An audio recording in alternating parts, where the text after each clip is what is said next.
ನಮಸ್ಕಾರ, ನಮ್ಮ ಚಾನಲ್ಗೆ ಸ್ವಾಗತ. WPL ಆಕ್ಷನ್ ಮೊನ್ನೆ ಆಯಿತು. ಇವತ್ತು ವಿಡಿಯೋ ಬರ್ತಾ ಉಂಟು ನಮ್ಮ ಚಾನಲ್ಲಿ. ಒಂದಾದ್ಮೇಲೆ ಒಂದು ಪಟ ಅಂತ ವಿಡಿಯೋ ಅಪ್ಲೋಡ್ ಆಗ್ತದೆ. 5 ತಂಡಗಳ ವಿಡಿಯೋ ಸಪ್ರೇಟ್ ಆಗಿ ಬರ್ತದೆ. First let start with RCB women's ತಂಡದ ಒಂದು ಆಕ್ಷನ್ ಹೇಗಿತ್ತು ಅಂತ ಮಾತಾಡುವ. ನೋಡಿ, ಈ WPL ಅಲ್ಲಿ ಪ್ರತಿ ತಂಡದ ಬಜೆಟ್ 15 ಕೋಟಿ. ನೀವು 15 ಕೋಟಿಯಲ್ಲಿ ತಂಡವನ್ನು ಫಾರ್ಮ್ ಮಾಡಬೇಕು.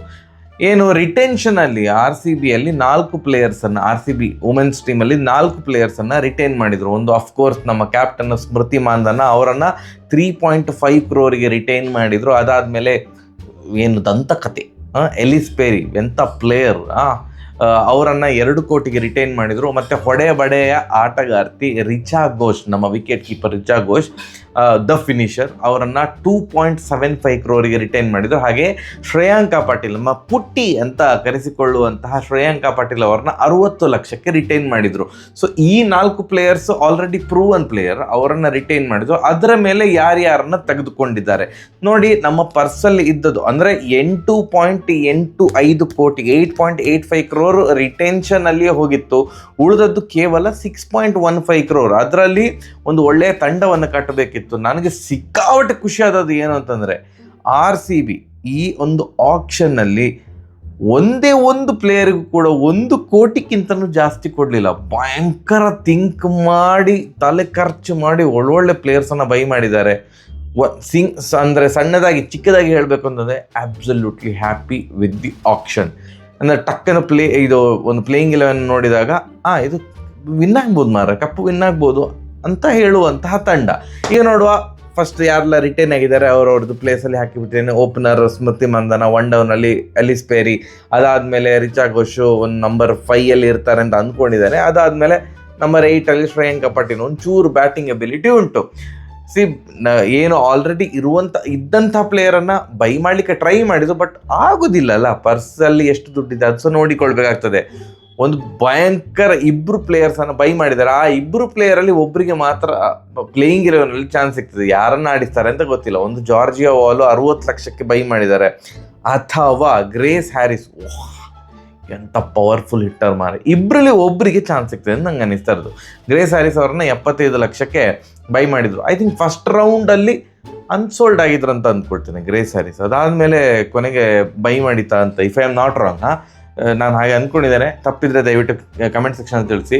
2ರಲ್ಲಿ ಒಬ್ಬರು ಖಂಡಿತವಾಗಿ ಸಹ ಓಪನಿಂಗ್ ಸ್ಲಾಟಲ್ಲಿ ಆಡ್ತಾರೆ ಅಂತ ಅಂದ್ಕೊಂಡಿದ್ದೇನೆ. ಅದಾದಮೇಲೆ ನಂಬರ್ 4 ಇದು ಒಂದೇ, ಇದು ಪ್ಲೇಯಿಂಗ್ 11ನಲ್ಲಿ ಇದೊಂದು ಚಿಕ್ಕ ವೀಕ್ ಲಿಂಕ್ ಯಾವುದು ಅಂತಂದರೆ ಇದು ಡಿ ಹೇಮಲತಾ ಅವರು 30 ಲಕ್ಷಕ್ಕೆ ಬೈ ಮಾಡಿದ್ದಾರೆ.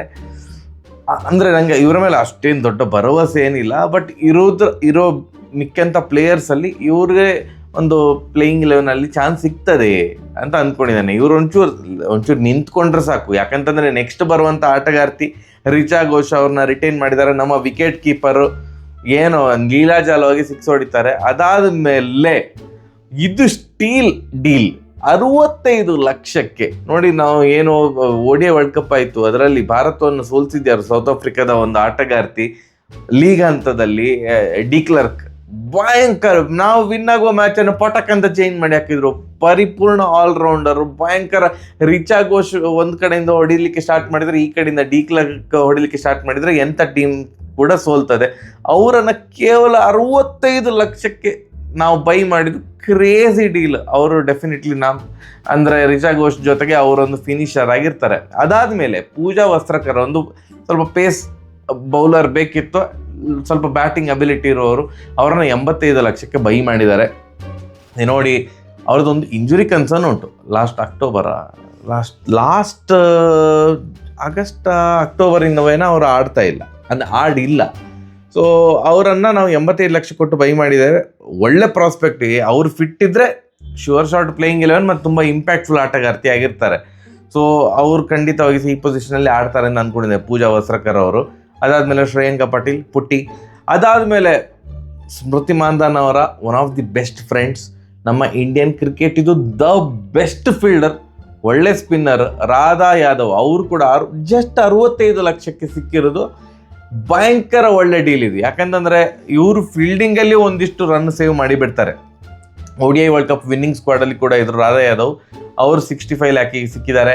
ಹಾಗೆ ಅರುಂಧತಿ ರೆಡ್ಡಿ ಅವರನ್ನು 75 ಲಕ್ಷಕ್ಕೆ ತಗೊಂಡಿರೋದು. ಇವ್ರು ಕೂಡ ಹಾಗೆ ಒಳ್ಳೆ ಆಟಗಾರ್ತಿ. ಬಟ್ ಇವರಿಗೆ ಒಂದು ಸಪೋರ್ಟಿವ್ ಆಗಿ ಒಂದು ಮೇನ್ ಒಂದು ಫಾಸ್ಟ್ ಬೌಲರ್ ಬೇಕು. ಅದು ಯಾರು? ಇಂಗ್ಲೆಂಡ್ ಇದು ಲಾರೆನ್ ಬೆಲ್ ಅವರನ್ನ 90 ಲಕ್ಷಕ್ಕೆ ತಗೊಂಡಿರೋದು. ಎಂತ ಮಾರ್ರ, ಎಷ್ಟು ಕ್ಯೂಟೀಸ್ ನಮ್ಮ ತಂಡದಲ್ಲಿದ್ದಾರೆ. ಯಾವುದೋ ಒಂದು ಮೀಮ್ ನೋಡಿದ್ದೆ, ಎಂತಂದರೆ ಇದು ರಾಯಲ್ ಚಾಲೆಂಜರ್ಸ್ ಬೆಂಗಳೂರು ಅಲ್ಲ, ರಾಯಲ್ ಕ್ಯೂಟೀಸ್ ಬೆಂಗಳೂರು ಅಂತ. Smriti Mandhana, Ellyse Perry, Georgia Wall ಮತ್ತು ಬೆಲ್ಲು ಭಯಂಕರ ಉದ್ದಮಾರ ಅಂತ ಹೇಳಡಿದಾರ. ಅವರು 90 ಲಕ್ಷಕ್ಕೆ ಸಿಕ್ಕಿರೋದು. Over all playing 11 super happy. 6.15 crore ಇದ್ದದ್ದು, ಅದರಲ್ಲಿ ಯಾರಿಗೂ ಕೂಡ 1 ಕೋಟಿಗಿಂತ ಜಾಸ್ತಿ ಖರ್ಚು ಮಾಡದೆ ಒಳ್ಳೆ ಟೀಮನ್ನು ಬೈ ಮಾಡಿದೆ.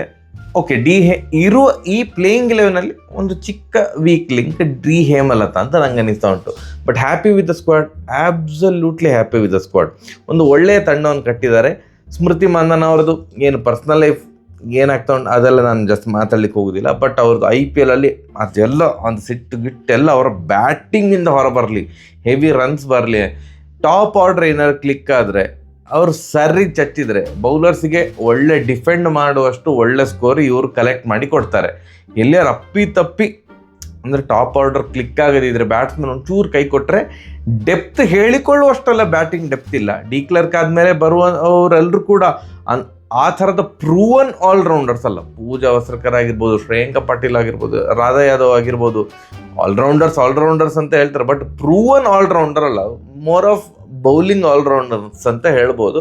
ಬಟ್ ಸಾಕಪ್ಪ, ಇಷ್ಟು ಬ್ಯಾಟಿಂಗ್ ಡೆಪ್ತು ಎಷ್ಟು ಸಾಕು ಅಂತ ನಂಗೆ ಅನ್ನಿಸ್ತಾ ಉಂಟು. ನಿಮ್ಗೇನು ಅನ್ನಿಸಿತ್ತು ಈ ಒಂದು ಆಕ್ಷನ್? RCB ಫ್ಯಾನ್ಸ್ ಯಾರೆಲ್ಲ ಈ ವಿಡಿಯೋ ನೋಡ್ತಾ ಇದ್ದೀರಿ, ನಿಮ್ಗೇನು ಅನ್ನಿಸಿತ್ತು ಅಂತ ಕಮೆಂಟ್ ಸೆಕ್ಷನಲ್ಲಿ ತಿಳಿಸಿ. Personally I am very happy with the auction RCBದು. ಸರಿಯಾಗಿ ಬರುವ ಇನ್ನೊಂದು ವಿಡಿಯೋದಲ್ಲಿ ಸಿಗುವ. ನಮಸ್ಕಾರ.